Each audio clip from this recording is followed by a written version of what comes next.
Fala meus amigos, tudo certo? Eu sou o Pérez e esse vídeo é uma continuação da instrução que realizei no Exército Brasileiro referente ao estágio de prevenção de acidentes com motocicleta.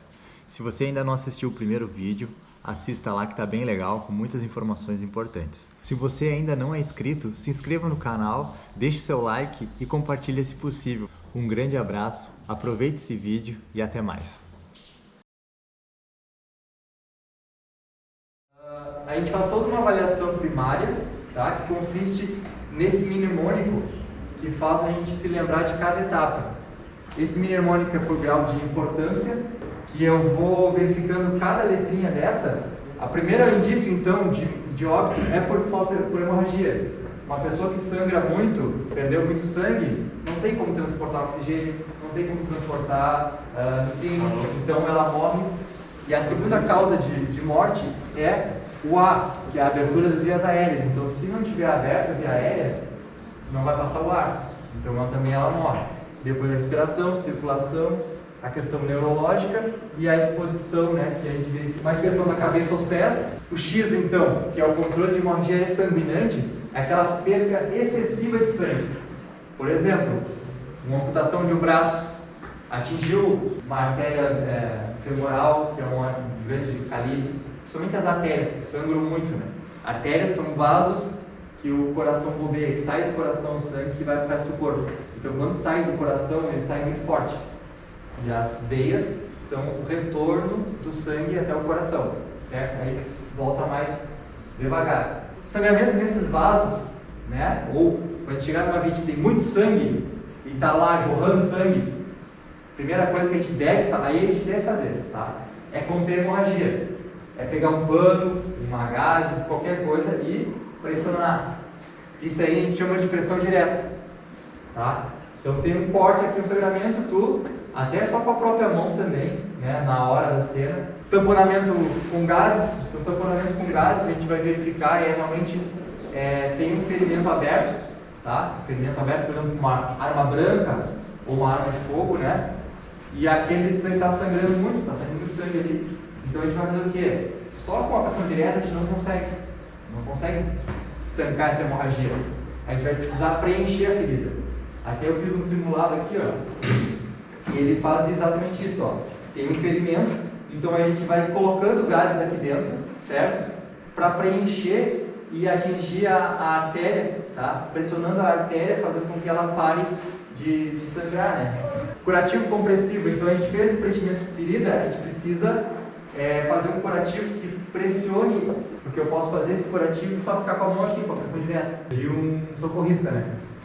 Ele trabalha com poucas pessoas. Então, para mim poder fazer outras coisas, eu vou fazer esse curativo, que é um curativo compressivo, para poder manter aquele sangramento lá comprimido. Torniquete, ele serve então para hemorragias que são em membros, né? Membros inferiores ou superiores. Isso aqui é um torniquete comercial, haste de alumínio, ele tem um tamanho correto, então a força que vai fazer com o tamanho da haste depende do tamanho da força que faz, então é ideal. Então, por isso que o comercial ele é o ideal, ele foi projetado para conter uma hemorragia. A pressão direta, então, ele pode ser feita com o quê? Com gases, ó. Uma gase, um pano limpo, pressão direta, certo? Se eu tenho um sangramento ativo, normalmente, em média, 10 minutos vai demorar eu ficar com essa pressão direta para poder acontecer a coagulação do sangue. Então, em torno de 10 minutos, com essa aqui, ó, que é a normal, ou o pano limpo, certo? E aí existe o controle de hemorragia por gases hemostática. Ela foi feita para acelerar o mecanismo de coagulação. Então, olha a diferença. Ela foi projetada ali, ó, 3 minutos. De 10 minutos uma gase normal e essa gase com esse agente hemostático demora 3 minutos para estancar essa hemorragia, para fazer a coagulação. Foi desenvolvido então, um cenário de guerra que a gente precisa ser rápido e que realmente o controle de hemorragia é excessivo, né? Todo o tempo tem algum sangramento. Esse aqui é um agente hemostático, isso aqui é só ele é um aplicador, tá? Que vem um pó. Um ferimento aberto por arma de fogo. E aí ele está aqui perto da clavícula. É difícil fazer o controle de hemorragia aqui nessa região. tem os ossos, né? E aí impedem de a gente atingir a artéria, fazer a pressão na artéria. Então é muito utilizado esse agente hemostático, tu aplica ele e ele faz a coagulação do sangue. Então ele ajuda a controle da hemorragia nesse sentido, onde tu não consegue fazer por uma compressão direta, por exemplo. E faz o tamponamento também ou coloca Pode fazer o tamponamento também. Quanto mais argumentos tu usar para poder estancar a hemorragia, melhor.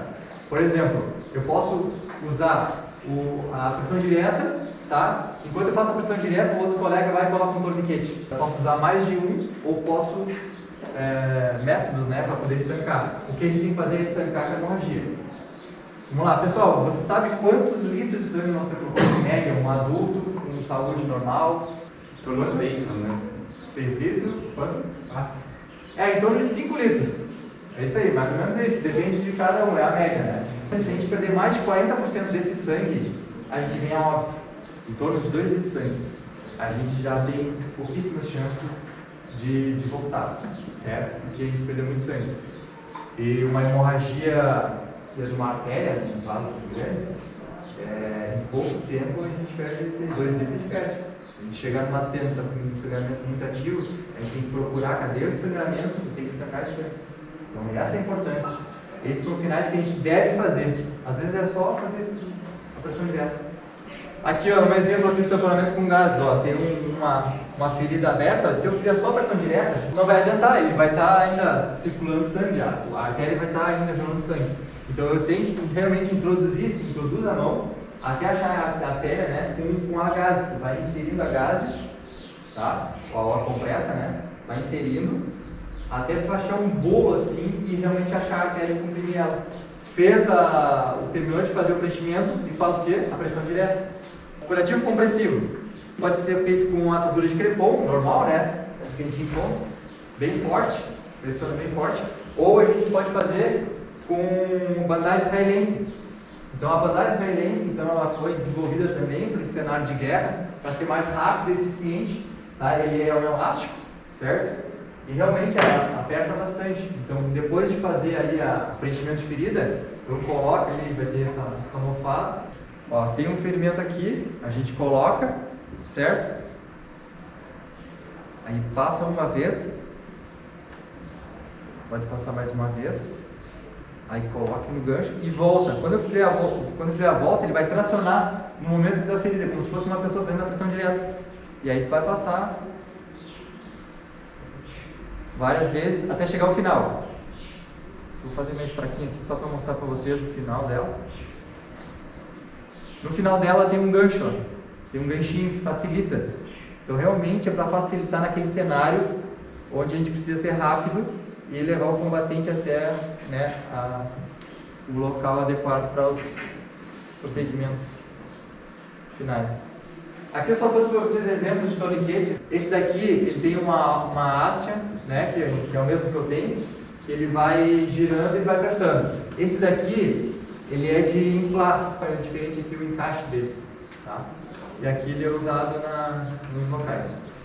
Ele pode ficar de 120 a 150 minutos. Tem isso também que diz, afrouxa um pouco para poder circular, para não perder o membro e depois aperta de novo.